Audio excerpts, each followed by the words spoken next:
Hey guys, welcome back to the channel. This is going to be an IEM Roundup. I'm just going to briefly cover a lot of these because there's just a lot that we've been testing, a lot that we've been trying to get through to finally wrap up the wallhack certified tier list. There's just so many things that come in that I get sidetracked with testing, but we will wrap that up very, very soon. I just want to start off with a lot of the things that I've tested that I just find not to necessarily work or not something that I would personally recommend, not something that I would personally use for competitive gaming purposes. And I'm going to go through those first. It's going to start with this row. This is the 7Hz 5. And I wanted to start with this because I think one of the big misconceptions from a lot of gamers that are getting into the IEM hobby is that this level of drivers or the number of drivers is somehow going to affect the separation for the better. It's somehow going to make something very good for gaming. That's just not the case. The 7Hz 5 has 5 dynamic drivers on each side, and it's a very interesting IEM in its appearance, its aesthetic.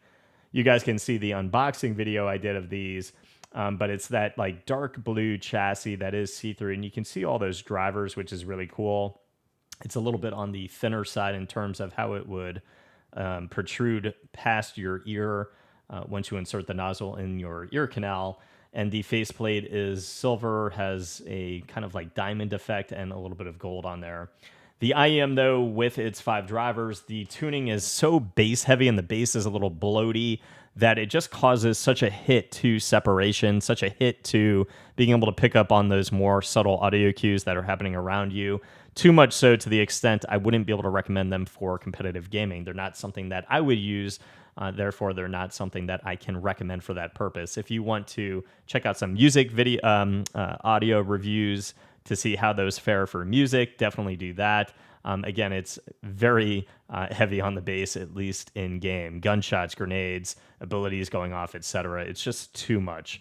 Now, the D major is the next IEM. This, again, very interesting in the sense that the shell is very unique, at least very unique to me, and especially how these kind of get into your ear with the piece that it kind of protrudes from the U-shaped shell area. Very interesting IEM, but this is something that kind of demonstrates how a brighter treble region can impact the overall gaming experience. Gunshots become very loud, gunshots can feel very harsh, and it does affect your ability even when you're shooting in Apex or, enemies are shooting, grenades are going off, abilities are going off. Too much in that treble region occludes things that are happening and also makes your experience a little bit harsh. It's almost like guns in Apex were like kind of felt more airsofty as opposed to more immersive, more realistic, just kind of taking away from the overall experience, but also, again, that harshness just being too much in third party, fourth parties to pick up on things happening around me. The overall imaging was actually quite good. That harshness, though, I would not personally use it. I cannot recommend it or put it on my wallhack certified tier list. The next IEM is the Vampire, and this is a pretty interesting shell as well. It's very, very tiny. I had a comfortable fit. The imaging on these is not bad. The depth perception is not bad. Something that anybody could easily use for gaming-related purposes, just like the D major. But I think the tuning, the overall quality of the drivers, just not really shining through. The bass feeling a little bit bloated, just not overall that resolving of a set. And I think that there's just other things on the list, even getting to the next 2 IEMs, which are the Wyvern Celeste and the Kiwi Delci, tunings that sound a little bit more resolving, tunings that sound a little bit more balanced. 2 IEMs that actually work pretty well in game. But the areas of concern I have on these 2 sets include depth perception in Valorant, depth perception in Apex, and verticality, and then moving to something like Call of Duty, again, just a little bit of the emphasis in the overall mix, things happening around you. I actually found the Celeste to not be that bad for Call of Duty, but when you start really paying attention to the differences of these and this next row in terms of depth perception and the emphasis on things happening around you, the gap is just too much that I think it pays to look at this next row and point you in this direction. We start with an old recommendation of mine, one of the first to recommend the Critical Zero Blues for gaming. And I think around that time, really skyrocketing IEMs for gaming-related purposes, and of course, piquing the interest into things that a lot of people had not heard of or not used. A lot of people at that time had only heard of the Moondrop Aria, for instance. But a lot of IEMs really excel for gaming-related purposes, and I think at $50, the Truther Critical Zero deserves to be at the spot I have them right now.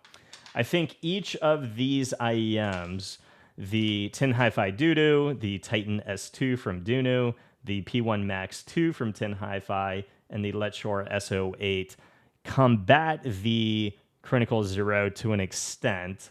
I do think that these 4 IEMs can compare at the same level as the Critical Zero in Valorant. I think the Letshore S08 and the Titan S2 for Valorant excel maybe slightly a hair more in Valorant. But the Titan S2, I think, falls behind in Apex for particularly separation, especially when a lot of gunshots are going off. It becomes a little harsh, and you begin to lose out on quite a lot. The Letshore S08, I think, is one of the easiest recommendations on the table right now. I think they're good for gaming, not only in Valorant. I think they're better than the Letshore S12, but they're good in Valorant. They were good in Apex. They were good in Fortnite and COD. This is kind of like a do-it-all IEM, but I do think that it stays around the spot on the wallhack certified tier list as the Truther Critical Zero, because the Zero still performs very well. But I do think it is maybe a more safe recommendation, just because the tuning is more on the smooth side, a little bit warm. And I think for music listening purposes and just an overall enjoyment perspective for gaming, gunshots just come off that much more smooth than something like the Critical Zero, making the overall experience a little bit more enjoyable. If anybody felt like gunshots were like too much, for instance, on whatever you're driving your IEMs, the Letshore S08 definitely kind of resolves that. It's more of like this velvety, warm experience that's just really nice for gaming. I found it to be in this row my favorite, with the Titan S2 from Dunu coming in at a close second for Valorant. I think the S2 is really, really good.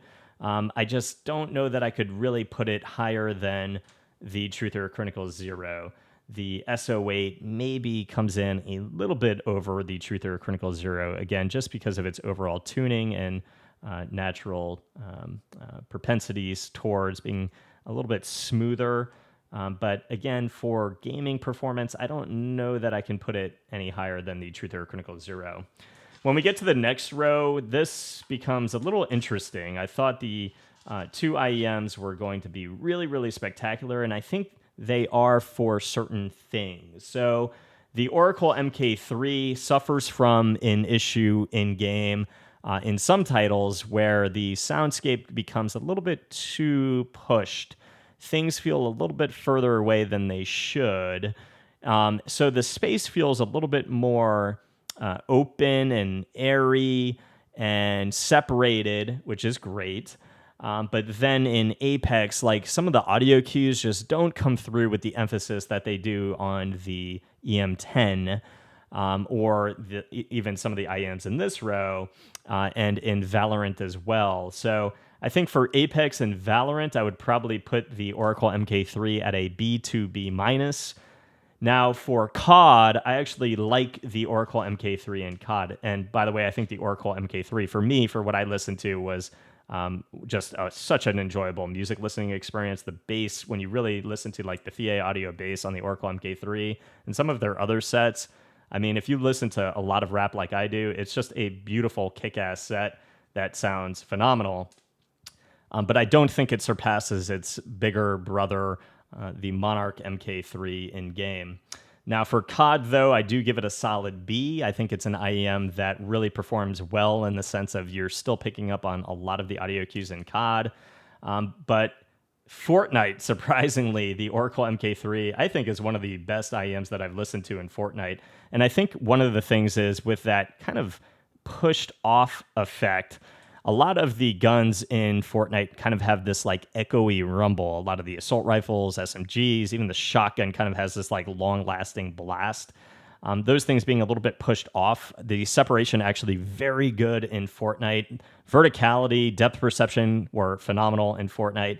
I would honestly have to give this like an A- to a B+ in Fortnite in particular. So if you're looking for a really kick-ass set for music and you're a Fortnite player, you could definitely check out the Oracle MK3, but it would not be my first choice in Valorant and or Apex.